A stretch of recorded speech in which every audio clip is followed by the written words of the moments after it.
The head coach of the Cardinals, David Shaw, is with us. So, Coach, I just made reference to all these California kids. What's the deal with this West Coast vibe? I always think about you going across the country, getting the right fit. Is this just one of those years where there were a lot of right fits in the state? Absolutely, and that's all we can determine is who the Stanford guys are. We never know where they're going to be. Some years we've had a bunch of guys from the South. Some years a bunch of guys from the Northeast or the Midwest. This year we found a lot of guys on the West Coast that fit our needs, both academically, and, are they good guys? And that's a big thing for us. Coach, somebody you left the state of California for, I absolutely love, and Stephen Herron Jr. To me, he's got the potential to be one of those freak edge rusher, defensive lineman players for you. How did you go get somebody this far away and get him late and have someone fall in love again with your campus that maybe a lot of those around the country didn't think he would end up on the farm? It's one of those things. It's about the guy. It's about who he is. It's about his family, what they're looking for their young man in the future, not just in school but beyond. And this guy was a perfect fit for us, personality-wise, athletically, academically. He's a live wire as a guy. Just being around him, he's so excitable. And as you can see, he gets after the passer. This guy rushes the passer. He can be great on special teams. He's great with his hand in the dirt. He's great working the edges. This young man's got a chance to be an impact player early on. I love that. So I'd love if you took us inside. Mike's from New Jersey, and you got a great player from New Jersey and Aeneas DeCosmo. When he's committing and he's walking onto the stage like he's in a Broadway show, are you watching that in real time? Or do you get a heads up that this young man is going to have this epic video that's about to drop and go postal all over the internet? Yogi, you've been around for this whole progression of guys going from just announcing it quietly to announcing it on social media to doing this whole hat thing.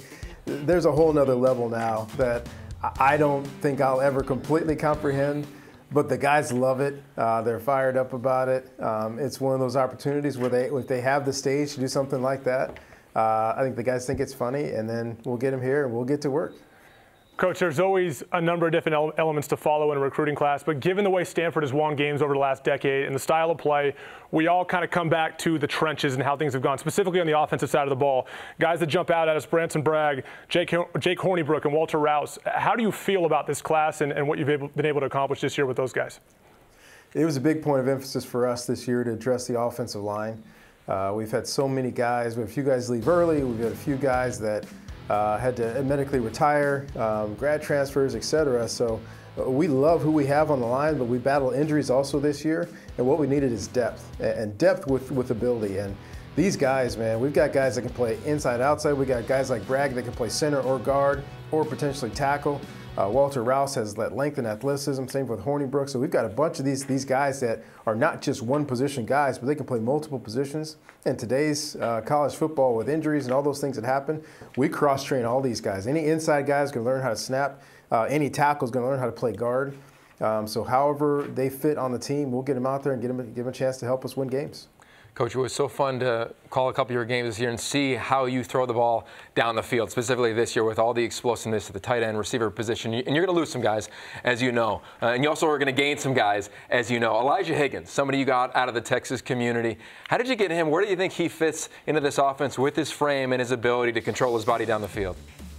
It's such an easy comparison to guys that we've had here before, and Devin Cajuste, and this year with J.J. Arcega-Whiteside.